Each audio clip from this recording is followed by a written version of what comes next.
وَإِذَا الْأَرْضُ مُدَّتْ، اور جب زمین پھیلا دی جائے گی. ظاہر ہے زمین کو اذا دکت الارض دکن دکا، کوٹا جائے گا زمین کو، تو بالکل فلیٹ کر دی جائے گی. یہ پوری کی پوری زمین ہی میدان محشر بن چکی ہوگی. زمین جو ہے وہ پھیلا دی جائے گی. وَأَلْقَتْ مَا فِيهَا وَتَخَلَّتْ، اور زمین ہر وہ چیز باہر پھینک دے گی جو اس کے اندر ہے. زمین اپنے اندر کی ساری چیزیں باہر پھینک کے خالی ہو جائے گی. مراد جو اس نے اپنے اندر جو ہے وہ مردے ہزاروں لاکھوں سال سے اپنے اندر سموئے ہوئے ہوں گے، وہ سب کے سب مردے باہر نکال دے گی. اللہ تعالیٰ ان کو زندہ کر دے گا. وَأَذِنَتْ لِرَبِّهَا وَحُقَّتْ، اور زمین بھی کان لگا کر اپنے رب کا فرمان سنے گی، اور اسے شایع بھی یہی ہے، اس پہ فرض بھی یہ ہے کہ وہ اپنے رب کی حکم کی طرف لوٹے. یا ایھا الانسان انک کادح الی ربک کدحا فملاقیہ، اے انسان تو ہر وقت محنت میں لگا رہتا ہے، کوشش میں لگا رہتا ہے، تیرا مقدر یہ ہے کہ تو مشقت میں پڑتا رہے حتیٰ کہ تیرے رب سے تیری ملاقات ہو جائے گی. یہ بڑی کریٹیکل آیت ہے قرآن حکیم کی. ہر انسان کو اللہ نے مشقت میں پیدا کیا. کسی کی مشقت یہ ہے کہ اس نے پورا دن مزدوری کرنی ہے، اور مزدوری کی فارم بھی ڈیفرنٹس ہے. کسی نے وزن اٹھانا ہے، تو کسی نے جو ہے وہ انٹلیکچوئل ان پٹ دینی ہے ایئر کنڈیشن کمرے میں بیٹھ کے کسی ملٹی نیشنل میں جاب کرتے ہوئے. ہر بندے کی اللہ تعالیٰ نے مشقت ڈفرنٹ رکھی ہے. کسی نے زمین میں ہل چلانا ہے، اس کی مشقت وہ ہے. ہر انسان کو اللہ نے مشقت میں پیدا کیا ہے، کیونکہ انسان کے ساتھ اللہ تعالیٰ نے پیٹ لگا دیا ہے جو اس کی یعنی بنیادی ضرورت ہے. اس پیٹ کو فلفل کرنے کے لیے اسے اپنی زندگی مشقت میں کاٹنی پڑتی ہے، اور یہ ایک ایسی مشقت ہے جس سے دنیا میں ہر جاندار کو گزرنا پڑتا ہے. جانور بھی اس ساری چیز سے گزرتے ہیں، لیکن انسان اور جانور میں فرق ہے. جانور یہ سب کچھ اپنی انسٹنکٹ اور جبلت کے اوپر کر رہا ہوتا ہے، اور انسان کو اللہ نے عقل کا انسٹرومنٹ دیا ہے. انسان جو ہے وہ عقل کے ذریعے حق اور باطل میں تمیز کر سکتا ہے. بکری کا پیٹ بھرا ہو، اس کے باوجود اگر اس کو آپ کسی ایسی جگہ لے جائیں جہاں پہ تازہ گھاس ہو تو وہ ایک دو دفعہ منہ ضرور مارے گی اپنی جبلت کی وجہ سے. لیکن انسان کے پاس عقل کی یہ دولت ہے کہ انسان خالی پیٹ بھی ہو اور اس کے سامنے حرام آ جائے اور وہ خوف خدا رکھنے والا ہو تو اپنا ہاتھ روک لے گا، صبر کر لے گا، حتیٰ کہ زندگی موت کی کشمکش بن جائے وہ الگ بات. اور بعض کا دنیاوی طور پہ بھی لوگ اتنا غصہ کھا جاتے ہیں کہ کسی مجلس میں گئے ہوئے ہیں، کسی شادی کو اٹینڈ کرنے کے لیے گئے ہیں، اور وہاں پہ صبح کا ناشتہ بھی نہیں کیا ہوا کہ آج جا کے ولیمہ کھائیں گے، اور وہاں پہ کسی کے ساتھ منہ ماری ہو جاتی ہے تو چاہے بھوکا بھی ہو تو وہ روٹی کھا کے چھوڑ کے جو ہے وہ اٹھ جاتا ہے کہ میں نے روٹی نہیں کھانی. یہ انسان کو جو اللہ نے عقل کے ذریعے یہ استطاعت دی ہے کہ اس پہ اس کی جبلت غالب نہیں آتی. یہ سب سے بڑی دولت ہے انسان کے پاس. یہ اسی لیے دی ہے کہ تاکہ انسان گیون سرکمسٹانسز میں بھی خدا کے خلاف، اللہ کے خلاف بغاوت نہ کرے، اپنی عقل کو استعمال کر کے. جنید بغدادی کا ایک قول بڑا مشہور ہے. وہ کہتے ہیں کہ جو حواس ہیں ان کی تکمیل عقل سے ہوتی ہے. یعنی حواس خمسہ جو اللہ نے انسان کو دیے ہیں، جبلت ہے، شہوات اٹیچ کی ہوئی ہیں، اس کی تکمیل جو ہے وہ عقل سے ہوتی ہے. یعنی انسان عقل کو استعمال کر کے ان چیزوں کو، اپنی ان ساری نعمتوں کو اللہ تعالیٰ کی نافرمانی سے بچا کے اس کی اطاعت میں لگاتا ہے. اور عقل کی تکمیل وحی سے ہوتی ہے. عقل بھی کہیں نہ کہیں ٹھوکر کھا جاتی ہے، اس کی تکمیل پھر وحی الہی سے ہوتی ہے جو اللہ تعالیٰ اپنے پیغمبروں کے ذریعے اپنے بندوں تک پہنچاتا ہے.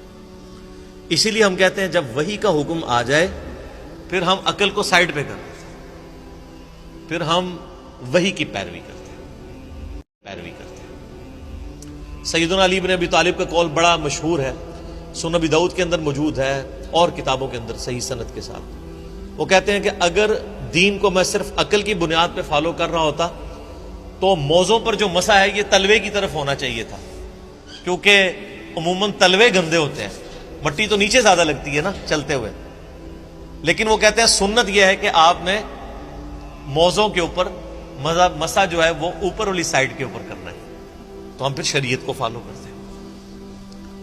تو عقل کی تکمیل وہی الہی سے ہوتی ہے۔ تو ہر جاندار مشقت میں، آپ دیکھیں چڑیا بھی صبح سویرے نکلتی ہیں اور شام کو پیٹ بھر کے خود بخود نہیں بھرتا، ان کو ایفرٹ پٹ کرنی پڑتی، انسان کو بھی ایفرٹ پٹ کرنی پڑتی۔ تو اللہ تعالیٰ ہمارا اے انسان، میں نے تیرا مقدر کیا ہے کہ تو نے مشقت میں رہنا ہے حتیٰ کہ تو اپنے رب کے پاس آ جائے۔ یہی اکثر کہتے ہیں کہ دنیا کے کام تو نہیں ختم ہونے، لوگ کہتے ہیں جناب وہ درس میں نہیں ہے، وہ فارغ نہیں تھے، یعنی یہ فارغ بندوں کا کام ہے۔ بھئی اسی ٹائم میں سے ٹائم نکالنا ہے نا اللہ کے لیے، گیون سرکمسٹانسز میں۔ انسان کو تو پیدا ہی مشقت میں کیا گیا ہے، اسی مشقت میں سے آپ نے اپنے آپ کو فری کرنا ہے۔ اور جن معاملات میں ہم سیریس ہوتے ہیں کر رہے ہوتے ہیں، ہر ویکینڈز پہ آئے دن شادیاں آتی ہیں، لوگ اٹینڈ کرتے ہیں، جب اسی ویکینڈ پہ درس آ جائے تو کہتے ہیں وہ مجبوری ہے جی، ایک ہی چھٹی ہوتی ہے یا 2 ہی چھٹیاں ہوتی ہیں ہفتے میں، تو وہ فیملی کو بھی ٹائم دینا ہوتا ہے۔ شادی آ جائے تو فیملی بھول جاتی ہے، پھر یا کوئی اور فنکشن آ جائے تو سب کچھ لوگ بھول جاتے ہیں۔ تو یہ سارے بہانے انسان، اللہ تعالیٰ فرماتا ہے کہ انسان کو اس مشقت سے گزر کے الٹیمیٹلی اپنے رب تک پہنچنا ہے۔ مراد کیا کہ تیاری کر لو، اسی مشقت کے اندر رہتے ہوئے تمہیں اپنے رب کے لیے وقت نکال کے خدا کی اطاعت اختیار کرنی ہوگی۔ میں اکثر کہتا ہوں کہ انسان کی زندگی میں کبھی اچھا وقت نہیں آنا، ہمیشہ برا وقت ہی آتا ہے۔ ہر انسان نے اپنے دماغ میں کوئی چیز رکھی ہوتی ہے کہ بس میرا یہ کام ہو جائے تو انشاءاللہ پھر تو میں مسجد میں بیٹھا رہوں گا، میں تو پھر وقف ہو جاؤں گا دین کے لیے۔ لیکن آپ دیکھیں گے جو انسان بڑی عمر کی طرف بڑھتا ہے تو پہلے سے زیادہ ورسٹ وقت انسان کے اوپر آتا ہے۔ پڑھائی لکھائی میں انسان مصروف ہوتا ہے، کہتا نہیں جاب لگی تو سکون آ جائے گا، جاب کیا لگتی ہے، ماں باپ کو شادی کی فکر پڑ جاتی ہے اور مصیبتوں کا اور پریشانیوں کا ایک نیا دروازہ کھل جاتا ہے۔ اس کے بعد اولاد ہو جاتی ہے تو مزید دلدل میں انسان پھنس جاتا ہے۔ تو انسان اگر اپنے ماضی میں جھانک کے دیکھے تو اکثر انسان اسی رزلٹ پہ پہنچیں گے کہ انسان کا ماضی سکون میں تھا، حال اور مستقبل مشکل در مشکل ہوتے جا رہے ہیں۔ تو لہٰذا یہ تو کیڑا دماغ سے نکال دیں کہ دماغ میں یہ بات کہیں سے نہ آئے کہ کوئی میری زندگی میں اچھا وقت آئے گا تو میں خدا کو رسپانس کروں گا، ایسا نہیں ہونا۔ آندہ آنے والا وقت آپ پہ برا ہی آنا ہے، مصروفیت کے اعتبار سے بھی، رسپانسبلٹیز کے اعتبار سے بھی، کیونکہ اللہ تعالیٰ فرما دیا کہ تیرا مقدر کر دی ہم نے مشقت، اور اسی مشقت میں انک کادح الی ربک کدحا فملاقی، حتیٰ کہ تو اپنے رب سے ملاقات کر لے گا۔ پھر ادھر جا کے کہا اوہ ٹائم ہی نہیں ملا، جو مولا علی کا قول ہے رضی اللہ تعالیٰ عنہ علیہ السلام کہ انسان سویا ہوا ہے جیسے ہی مرے گا تو جاگ اٹھے گا کہ یہ کیا ہوا، اصل زندگی تو یہ تھی، اس کے لیے میں نے تیاری کوئی نہیں کی۔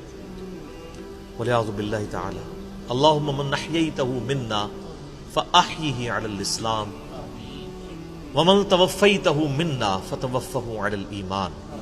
صحیح بخاری اور مسلم میں آتا ہے کہ ایون نبی علیہ السلام اگر نماز کے دوران بھی قرآن کی تلاوت کر رہے ہوتے تھے اور اللہ تعالیٰ کے عذاب سے ریلیٹڈ آیات آ جاتی تھی رکت پیدا کرنے والی، تو نماز میں ہی اللہ کی طرف متوجہ ہو کر دعائیں شروع کر دیتے تھے۔ تو میں اسی سنت پہ عمل کرتے ہوئے درس کے دوران بھی جب اس طرح کی رکت انگیز، اور یہ پارہ نمبر 30 تو سارے کے سارے ہی آپ دیکھ لیں کہ فکر آخرت ہے، انذار بالآخرہ ہے، آخرت کی جواب دہی کا اس میں ڈر سنایا گیا۔ تو تیری مشقت یہ ہے کہ تو زندگی میں مشقت کرتا رہے گا یہاں تک کہ اپنے رب کو آ کے ملے گا، لیکن یہ یاد رکھنا ہے کہ یہ مشقت کے بعد رزلٹ کیا نکلنا ہے۔ اگر اسی مشقت کے ساتھ ساتھ رب کو رسپانس کیا ہوا تو کچھ اور رزلٹ نکلے گا قیامت والے دن، اور اگر خدا کی نافرمانی کی، یہ بہانہ بنا کے کہ جی رزق حلال کمانا بھی تو عبادت ہے، اس عبادت کی وجہ سے باقی سارے فرائض چھوڑ دیے، تو چمڑی تو اتر جانی ہے۔ اللہ نے تو ٹوٹل پیکج لینا ہے نا آپ سے۔ یہ تو نہیں ہے کہ انسان جو ہے وہ رزق حلال کی تلاش کے اندر اللہ تعالیٰ کے حکم عدولی کر دے باقی معاملات کی، ایسا نہیں ہے۔ ہر معاملے میں اللہ تعالیٰ کو رسپانس کرنا ہے۔